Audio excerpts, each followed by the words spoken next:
in this situation, you were writing a story and you wanted to make a team of heroes, but you're worried that they're not different enough or distinctive enough for your audience? Well, worry not, because boy do I have the solution for you! Okay, quick explanation on what's going on. Before, when I still made videos in Portuguese, I actually used to be a writing channel, which I would give advice for writers to be able to express their ideas a little better. My objective wasn't necessarily telling people what to do, but to provide alternative ways to think about certain writing concepts to better visualize them. And I ended up creating a few tools that are equipment or general ideas that you can follow in order to achieve something that you might have in trouble achieving. And that is not as profitable or as popular as dragging YouTubers through the mud in English. But you know what?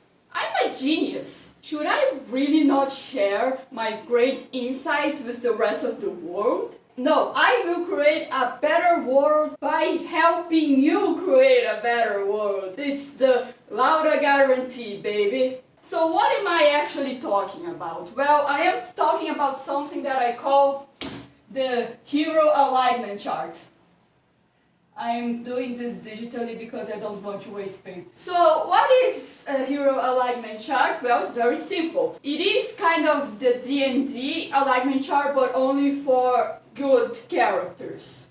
You could try to do it with anti-heroes and villains, but I wouldn't recommend so, because their scope is so big that you're actually limiting yourself. It's better to use it for good characters because they have a very clear set of limits and rules of what is good and what is not. But of course, just because they are good doesn't mean that they need to be boring or they need to be all the same. So if you have multiple characters in a story, like a team of superheroes, or I don't know, maybe a Game of Thrones-esque story with a lot of protagonists and all fighting against each other, and you're not exactly sure how to approach all different ways of being good, then this is for you, this is going to help you. But with that being said, I do want to give out a warning on how to use the hero morality chart. First of all, if you actually read the Dungeons and Dragons manual, they will tell you that you shouldn't create characters based on the Dungeons and Dragons alignment chart because it's very shallow. It's only for tabletop RPG gameplay, and the same applies to this. Do not use this to create characters because characters should be and act as what is needed for the story. This is actually a diagnosis tool only to be used once, because if you already have all the characters planned out, then you put them in the chart and you see if all of them fall into the same category or if they are balanced and varied. But why should you write varied characters? Well, mostly because it's fun, because having different viewpoints in a story makes it more interesting and complicated. And if you haven't melted your brain by only consuming children's cartoons, you understand that morality is a very complex issue. And you can't have a single answer as to what a person should do or how they should act in any given time. And there is also this thing that I like to call character dialectics, in which two points of view from different characters, they clash and confront, and both of them end up more evolved as a result. Kind of like, I don't know, Finding Nemo, or any Pixar movie for that matter. So having characters with very different ideologies acting together for one purpose or one goal, or having to unite in any other manner, or having to discuss things between each other, it can help characters grow and develop more depth and nuanced ideas.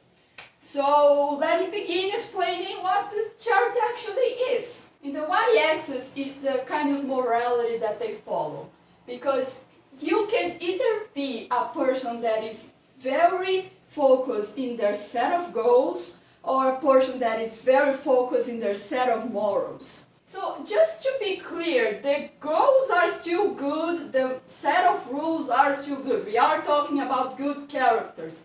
But you can have a character that values more their set of values and morality, or you have a character that's willing to risk their moral virtues to do what they need to do. Or you can have someone in between. Now the roles are explained, so I'm going to explain the columns. The first column is the martyr column. The martyr column is basically this. You have a character that is willing to sacrifice a lot for their cause. That is willing to sacrifice their lives, their reputations, that is willing to sacrifice years of their lives just to do what they need to do. Being a martyr is not synonymous with being stupid. It's very common for martyrs to sacrifice themselves in the way they do because they can, because they have the capacity to do that sacrifice, and they have the capacity to handle this. And they simply feel responsible for making the world a better place. So let's take a look at every single square. The first one is the hero that values morality over everything and is also a martyr. This one is pretty obvious and simple. This kind of hero is probably some kind of messianic figure that is willing to help everyone, and probably if it's a movie has a dying shot which is like this. I'm not going to go into a lot of detail because you have seen these characters, you know exactly what I'm talking about.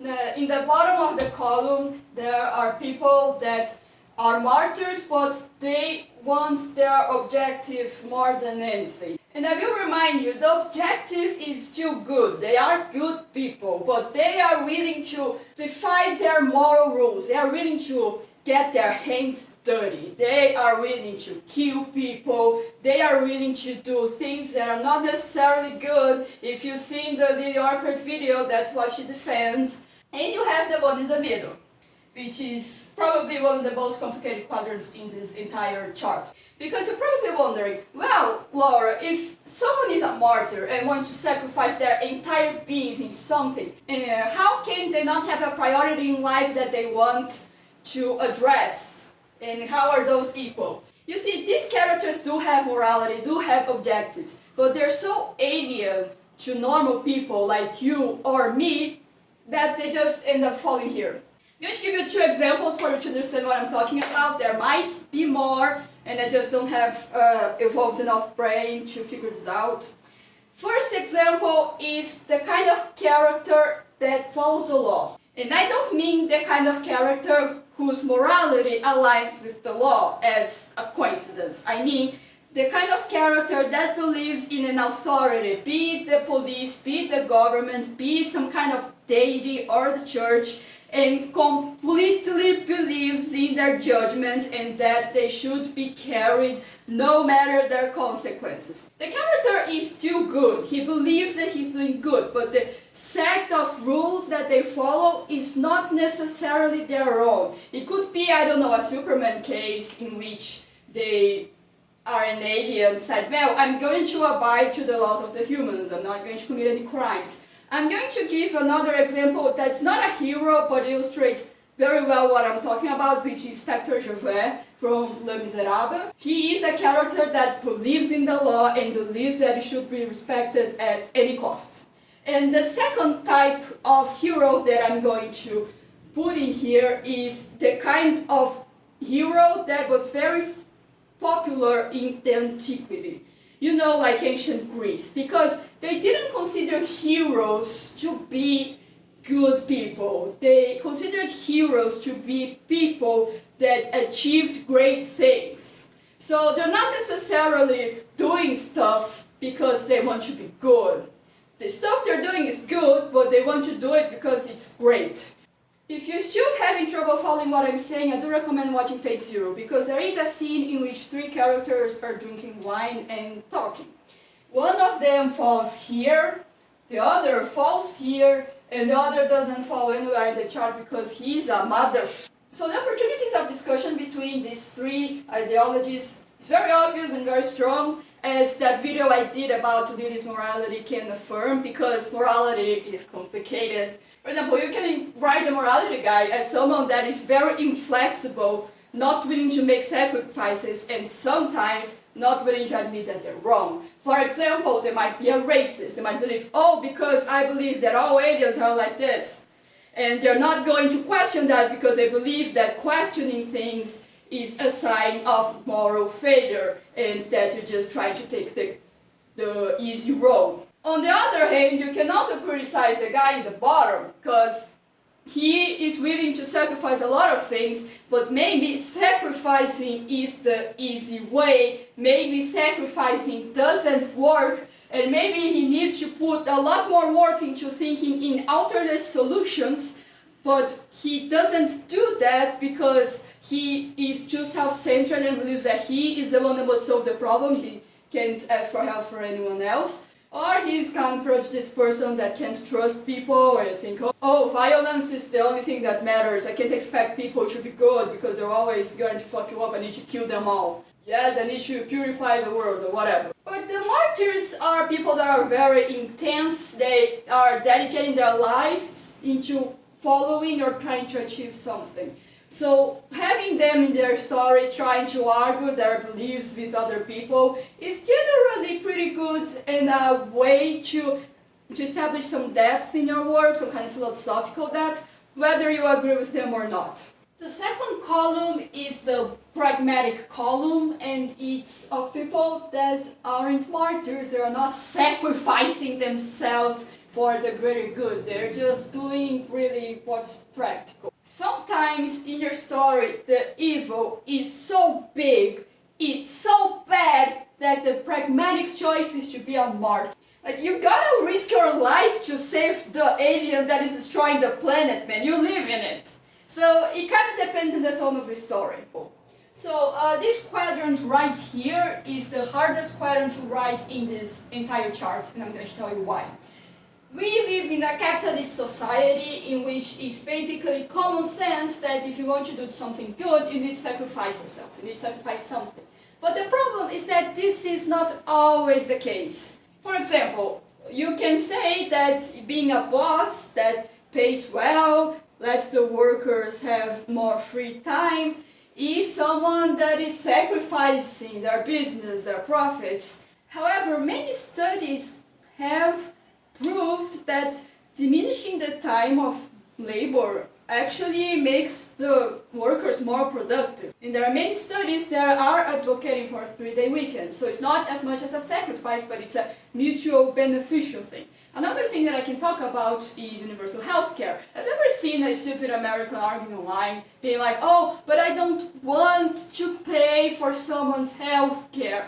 And it's really stupid, because if you do that, if you help the taxes, the cost is better for the population overall. Because if people have frequent and cheap access to exams and doctors, they can discover diseases very early and treat them before they get too bad and require expensive surgeries. Without mentioning that it's going to be easier to detect contagious diseases and avoiding that they spread to the rest population. In the coronavirus epidemic, we found out that wearing masks is immensely useful, and yet some people refuse to do it. But it's not really as much as a sacrifice as it is being practical, because you're not only protecting others, you're also protecting yourself. If I have to say a character that is pragmatic and also has morality very high on their priority list, I would have to go with the original Sherlock Holmes.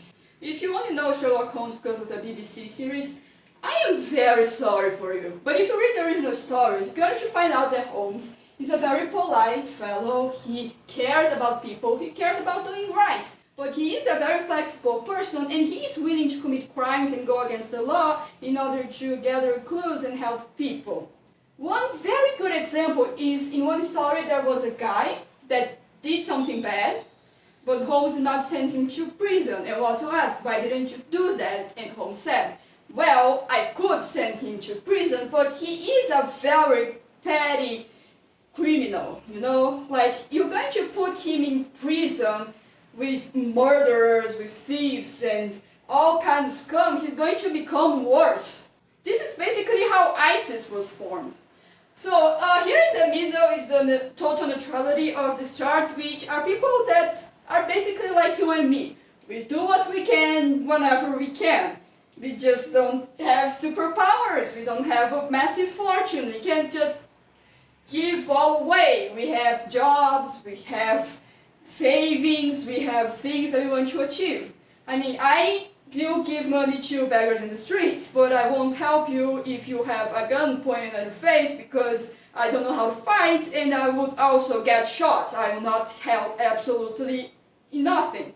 Maybe call someone, but I wouldn't go like, hey, let the lady go, I'll die, I'll fucking die. So yeah, this is a normal person quadrant, but if you want an example of someone that isn't a normal person and actually has superpowers, I would go for Saitama from the first season of One Punch Man, which is a guy that he can do whatever he wants.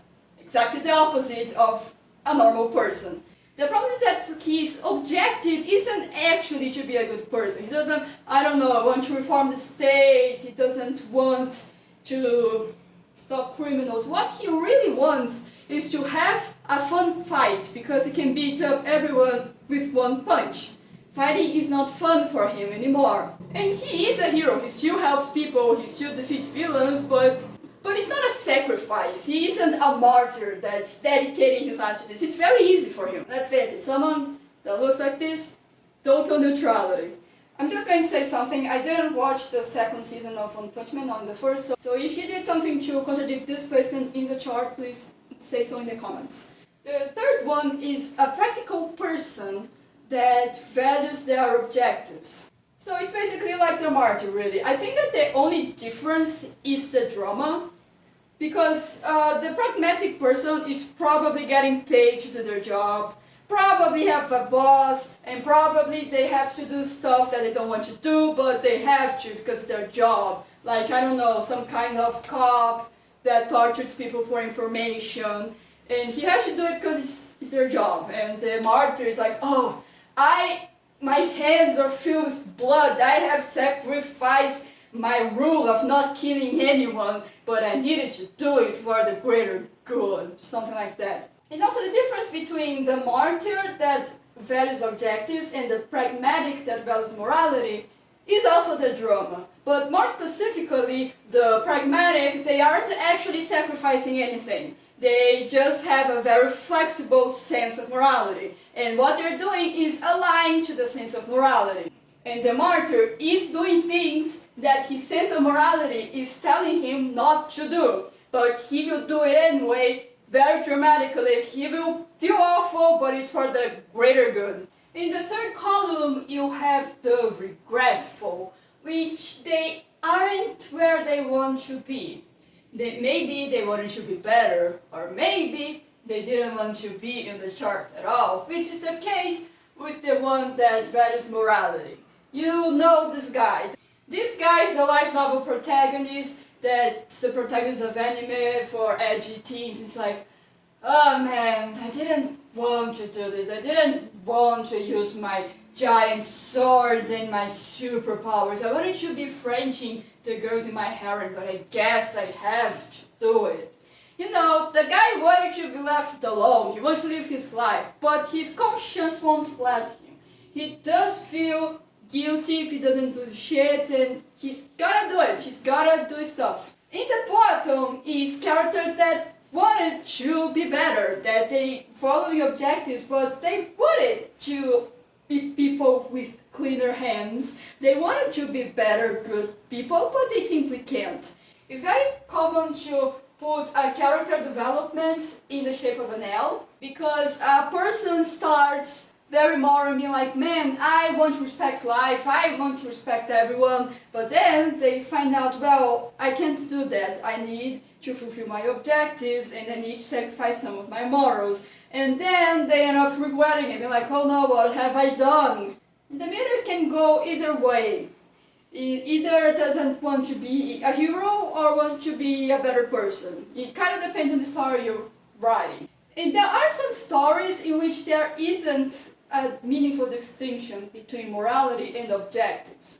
One example that I can give is the Mr. Incredible, from The Incredibles, and he wants to help people and he wants to be famous. There isn't a meaningful distinction between the two. He wants to help people in the insurance job, he wants to be a hero and be lauded as a hero, and he doesn't want to be a blue-collar worker and a nobody. And there isn't a meaningful distinction, because he wants to be famous and also wants to help people, and the two are basically treated the same. So that's it. That's the alignment chart for heroes. I hope that this will help you to create stories with more varied viewpoints. And if you have any additions that you want to make, any corrections, or just want to say how this might help you, then please leave a comment and a like. And as I said, do not feel too attached to this when creating a story. Just use this as a form of template so you can figure out if you have varied characters or not. And then you can choose what to do with it. You can choose to diversify your cast or not. But there are many flavors of good, many flavors of morality, and I do think that it would be more interesting if we explored more of them. So thank you for watching.